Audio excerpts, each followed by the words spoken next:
Assalamualaikum warahmatullahi wabarakatuh. Selamat siang, salam sejahtera bagi kita semuanya. Yang saya hormati Menko Polhukam beserta seluruh Menteri Kabinet Indonesia Maju, beserta seluruh Ketua dan Kepala Lembaga, Panglima TNI, Kapolri, Gubernur Aceh,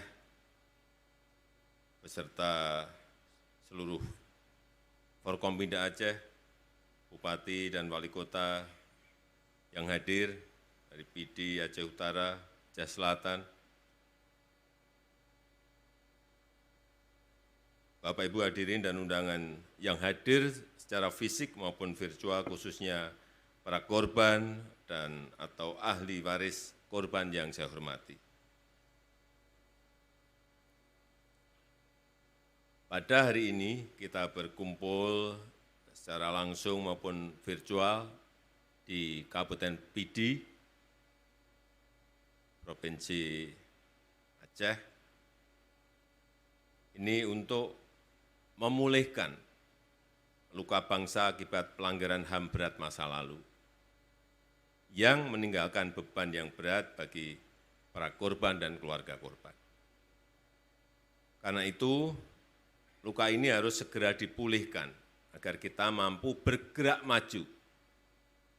Dan pada awal bulan Januari yang lalu, saya telah memutuskan bahwa pemerintah menempuh penyelesaian non-yudisial yang fokus pada pemulihan hak-hak korban tanpa menegasikan mekanisme yudisial.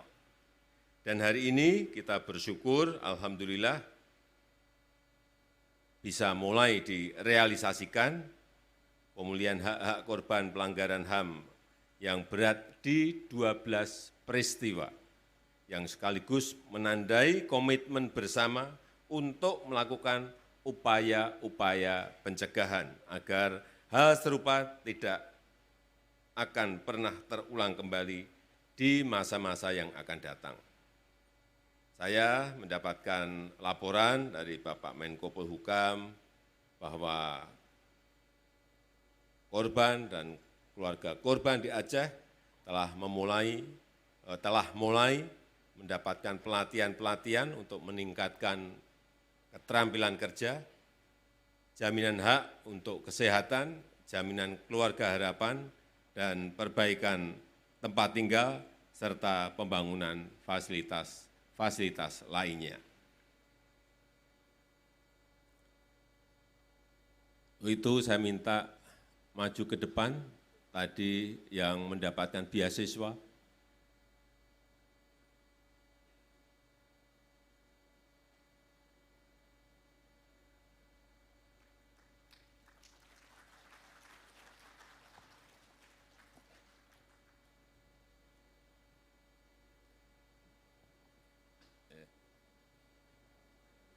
Dekat-dekat sini, nggak usah takut. Ya, dikenalkan nama. Perkenalkan, nama saya Akbar Maulana. Akbar Maulana, panggilannya Maulana atau Akbar? Akbar, Panggilannya Akbar. Akbar sekarang kelas berapa? kelas 2 SMK. Kelas 2 SMA. SMK, 2 SMK, kelas Iya, Pak. 2 SMK. Di PD? Di Nisam. Di? Utara, Pak. Oh, di Nisam Aceh Utara. Oh, di Nisam Aceh Utara. Bisa menceritakan sedikit mengenai peristiwa yang ada? Entah dari cerita orang tua atau cerita dari tetangga. Cerita tentang peristiwa Simpang KKA ya. Iya, cerita mengenai peristiwa di Simpang KKA.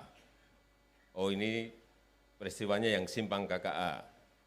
Ya, silakan. Dikit aja apa yang Akbar tahu.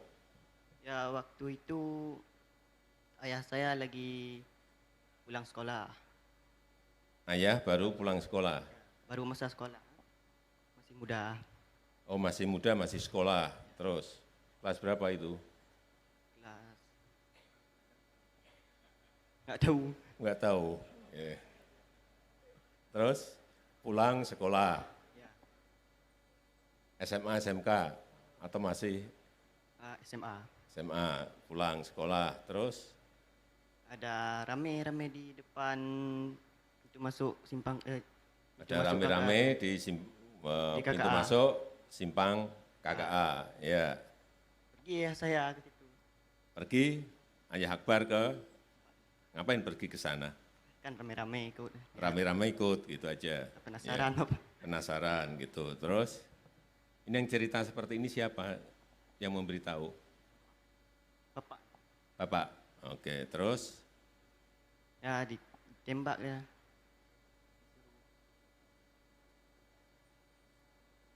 ketembak di situ. Ya.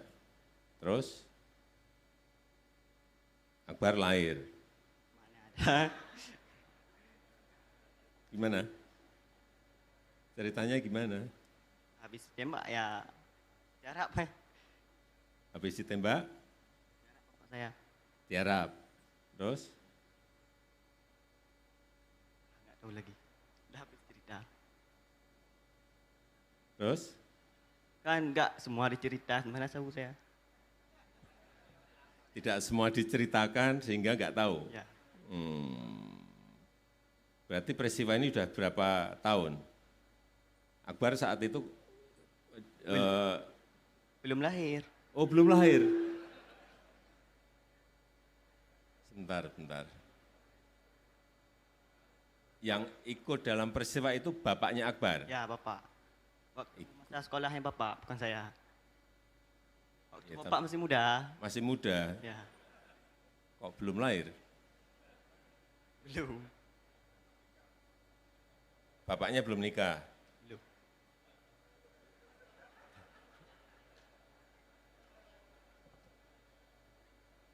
Oke. Nah. Terus ini dapat beasiswa apa ini? Beasiswa sama jaminan kartu Indonesia Sehat. Iya. Beasiswa untuk sekolah di SMK Ya, plus universitas. Ya, Universitas juga. ya masuk. Iya. Iya. Iya, Saya kan belum ngecek ini apa dapatnya apa. Beasiswa SMK dan universitas. Karena Pak Menterinya nggak ada, saya nggak bisa tanya. Pak Menko betul? Betul. Ya,Ir. Apa yang ingin Akbar sampaikan di majelis ini? Nggak ada. nggak tahu lah. Nggak tahu, ya udah, selamat. Udah. Terima kasih Akbar, makasih. Ini, kasih. Saya masih belum nangkep. Ya. Kemudian pada siang hari ini juga hadir 2 orang dari Rusia dan juga dari Ceko, yaitu Bapak Suryo Martono, ini dari Ceko, dan juga Bapak Sudaryanto Priyono dari Rusia.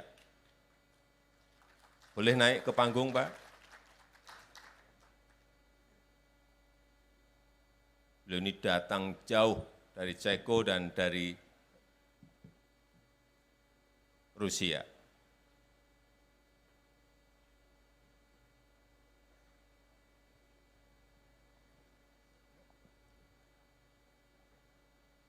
Yang saya tangkap, saya belum berbicara dengan beliau-beliau ini banyak, baru ketemu di sini.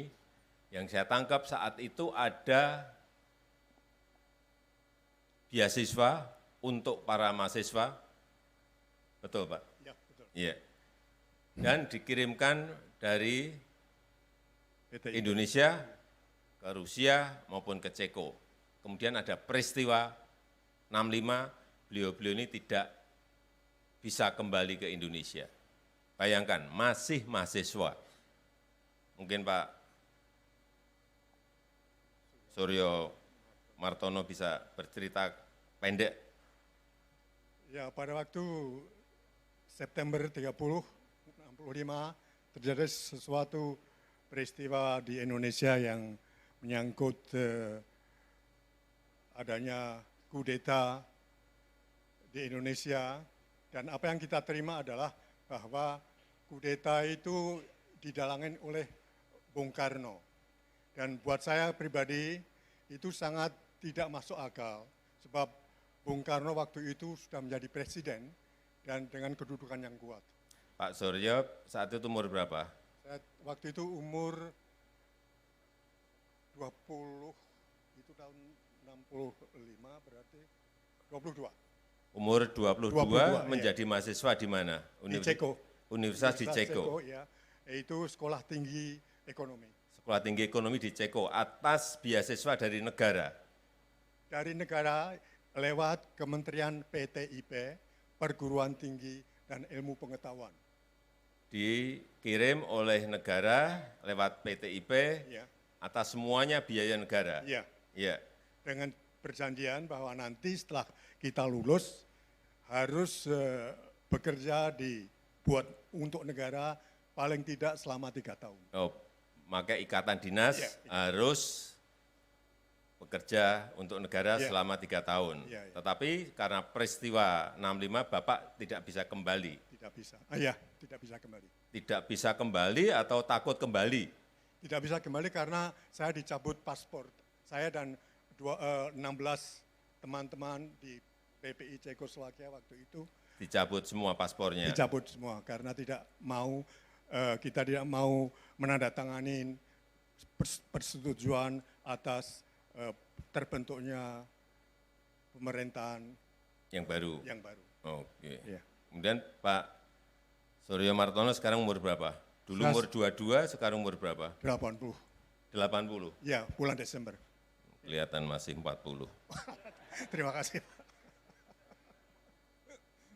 Pak Sudaryanto dulu juga sama, dikirim oleh negara dari beasiswa. Saya dikirim oleh oleh Departemen Koperasi dan Transmigrasi Indonesia. Dikirim oleh Departemen Koperasi. Ya, kemudian menjadi mahasiswa di Institut Koperasi Moskow. Sekolah di Institut Koperasi Moskow. Ya, atas beasiswa pemerintah Uni Soviet. Oh, yang memberikan beasiswa pemerintah Soviet. Ya. Oke. Terus? Terus setelah terjadi peristiwa 65, karena saya tidak memenuhi syarat screening, pada itu dilakukan karena di sana ada poin bahwa harus mengutuk Bung Karno.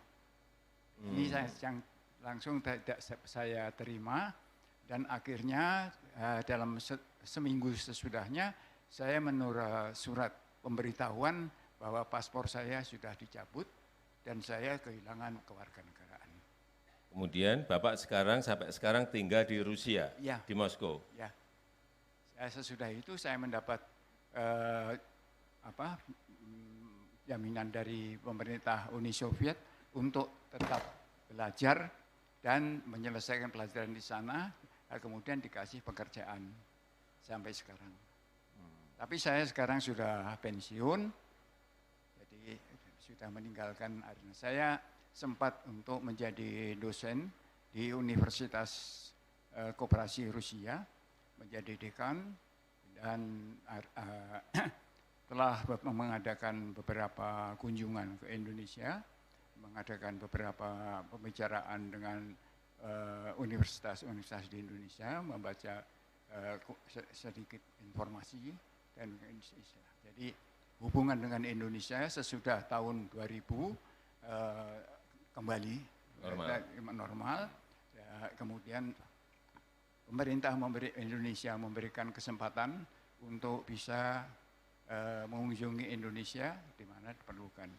Pak Daryanto sama Pak Suryo ingin jadi warga negara Indonesia lagi enggak? Sudah direncanakan, Pak. Soalnya saya bukan sendirian, jadi sudah punya tiga punya cucu.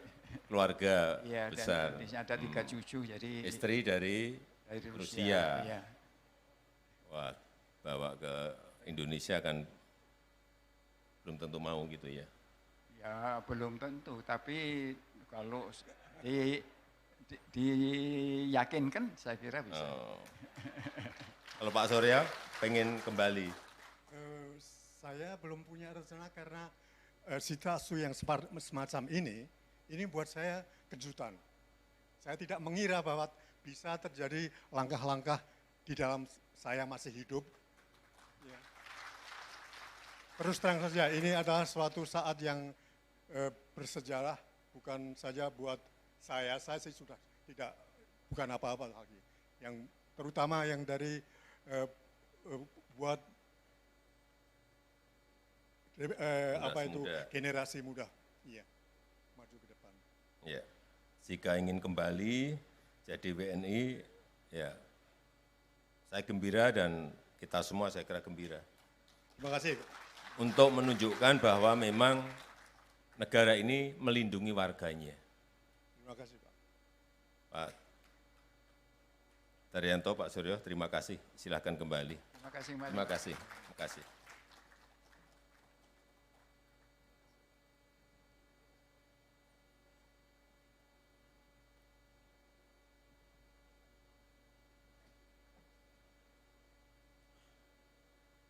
Ya, negara kita Indonesia memang negara besar, jadi ada peristiwa yang mengikuti juga.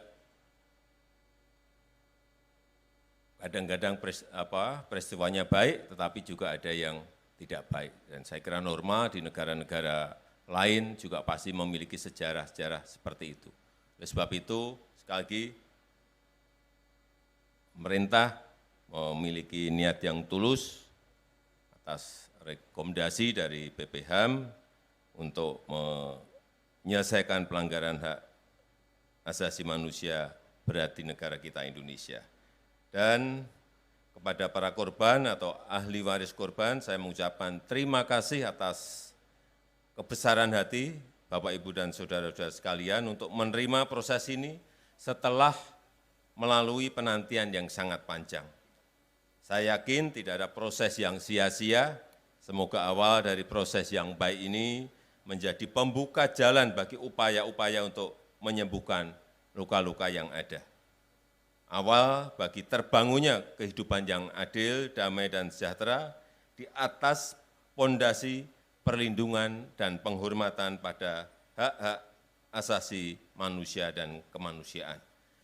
Saya rasa itu yang ingin saya sampaikan, dan dengan mengucap Bismillahirrahmanirrahim pada siang hari ini, secara resmi saya luncurkan program pelaksanaan rekomendasi penyelesaian non-yudisial pelanggaran hak-hak asasi manusia HAM berat di Indonesia. Terima kasih. Wassalamualaikum warahmatullahi wabarakatuh.